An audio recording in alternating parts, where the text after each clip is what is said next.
Peut-on être sauvé sans croire en Jésus? La Bible dit, il n'y a de salut en aucun autre, car il n'y a sous le ciel aucun autre nom qui ait été donné parmi les hommes, par lequel nous devions être sauvés. Actes chapitre 4, verset 12.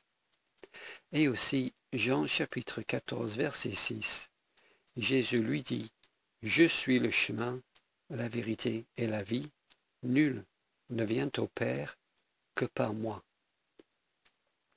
Mais ce message heurte beaucoup de chrétiens évangéliques, parce qu'ils n'acceptent pas que les gens qui n'ont jamais entendu parler de Jésus puissent être perdus éternellement. Et ces chrétiens avancent en général 3 argumentations contre cette position de l'exclusivité du christianisme. Argumentation numéro 1. Oui, d'accord, il n'y a de salut qu'en Jésus, mais un homme peut croire en Jésus sauf qu'il ne sait pas qu'il croit en Jésus. Par exemple, un bouddhiste pense qu'il croit en Bouddha, mais en réalité, il croit en Jésus au fond de son cœur. Ou un musulman, il pense qu'il croit en Mahomet, mais en réalité, il croit en Jésus dans son inconscient. Ou quelqu'un qui n'a jamais entendu parler de Jésus peut quand même croire en Jésus au fond de son cœur. Cette position est une position anti-biblique. Si c'est vrai qu'un homme peut croire l'Évangile sans jamais en avoir entendu parler, pourquoi annoncer l'Évangile à tous? Tous ces missionnaires qui sont morts pour rien. Non, c'est une position anti-biblique et totalement absurde.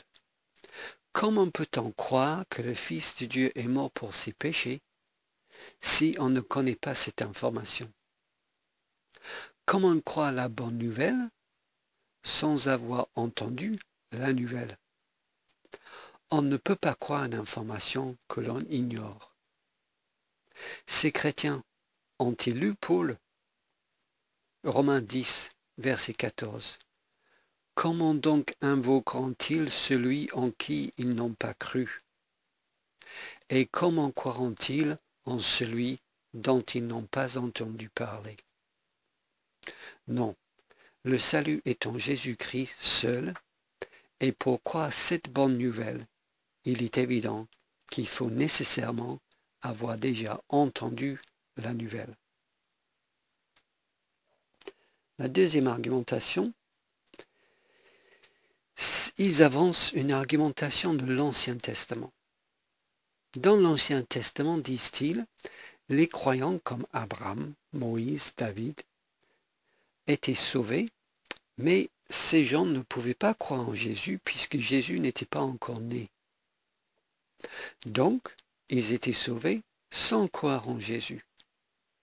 Donc, on peut être sauvé sans forcément croire en Jésus.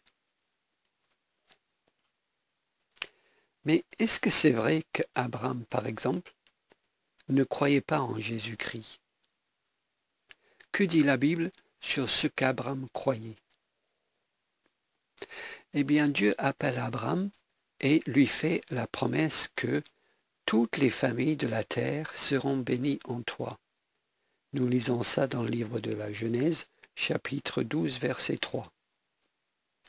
Plus tard, Dieu renouvelle sa promesse et nous lisons « Abraham eut confiance en l'Éternel qui le lui imputa à justice. » Genèse, chapitre 15, verset 6. Donc, Abraham est sauvé ici en croyant Dieu. Abraham croit la promesse que Dieu lui a faite. Et quelle est la promesse qu'il croit ici? Toutes les familles de la terre seront bénies en toi. Et aussi, toutes les nations de la terre seront bénies en ta postérité. Genèse chapitre 22, verset 18. Donc voilà la promesse qu'Abraham croit. Toutes les nations de la terre seront bénies en ta postérité.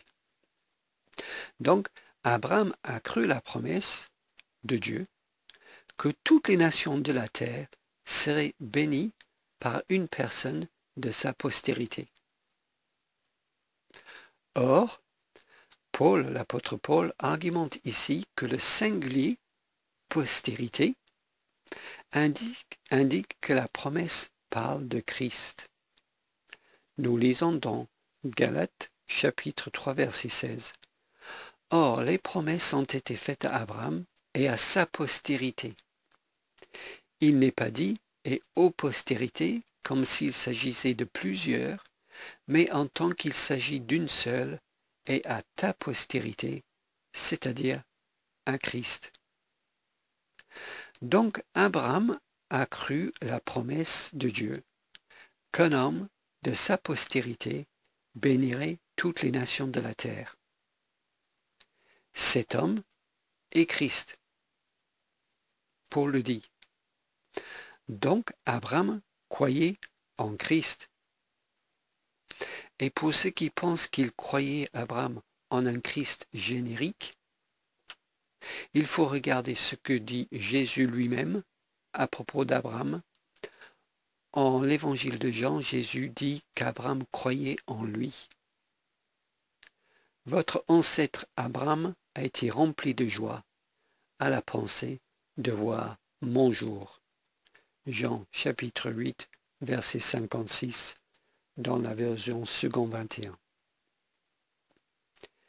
Et Abraham n'était pas un cas unique dans l'Ancien Testament. Moïse a suivi Christ. Oui, Moïse, le législateur qui a donné la loi, a suivi Christ. Nous lisons dans Hébreux chapitre 11, verset 26. Par la foi, Moïse, devenu grand, refusa d'être appelé le fils de la fille de Pharaon, regardant l'opprobre de Christ comme une richesse plus grande que les trésors de l'Égypte. Moïse croyait donc en Christ.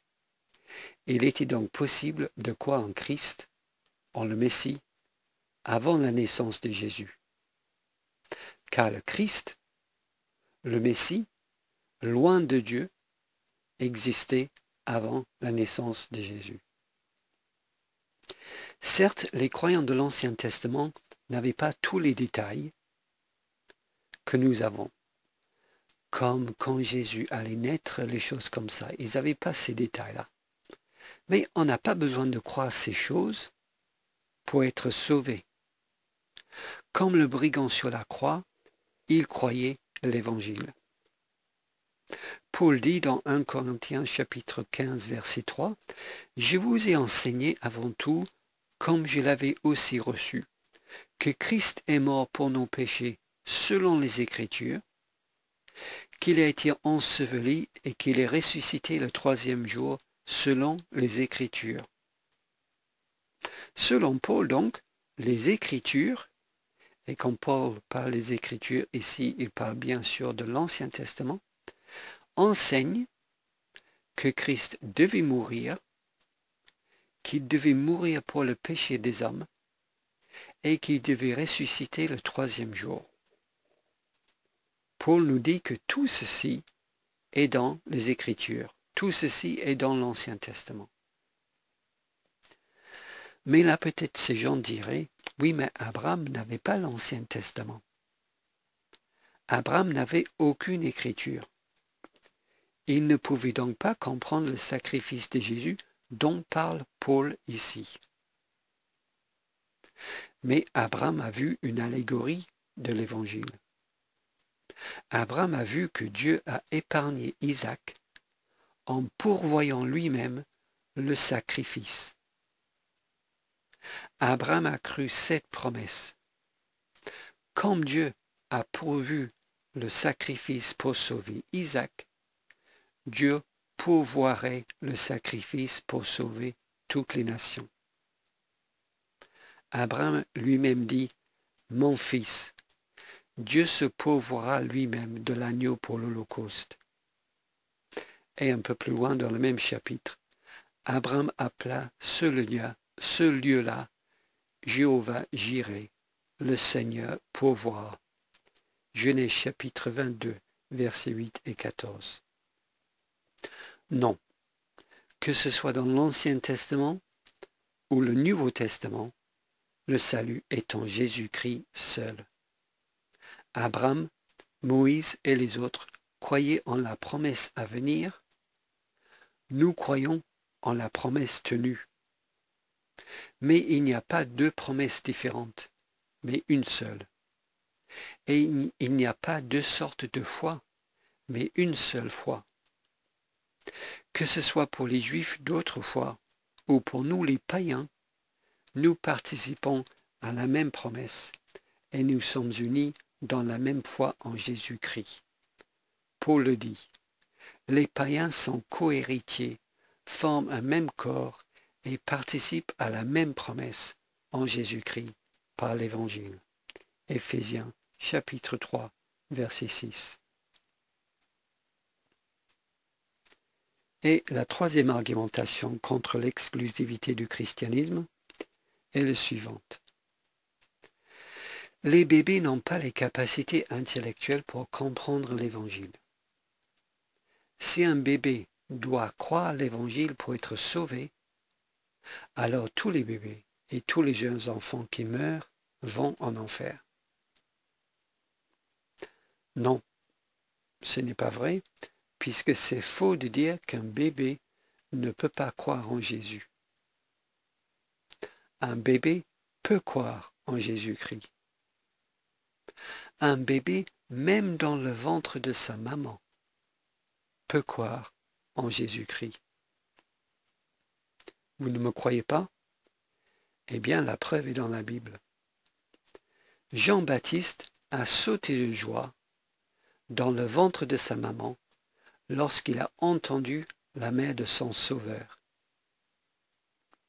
Dès qu'Élisabeth entendit la salutation de Marie, son enfant tressaillit dans son sein. Luc chapitre 1 verset 41. Mes amis, Jean-Baptiste est né de nouveau dans le ventre de sa maman. Et Jean-Baptiste est né de nouveau dans le ventre de sa maman en croyant en Jésus. Une foi simple, certes, mais une foi qui sauve en Jésus-Christ seul, quand même. Donc, j'insiste sur l'exclusivité du christianisme. Le salut est en Jésus-Christ et en lui seul. On ne vient au Père qu'en passant par Jésus.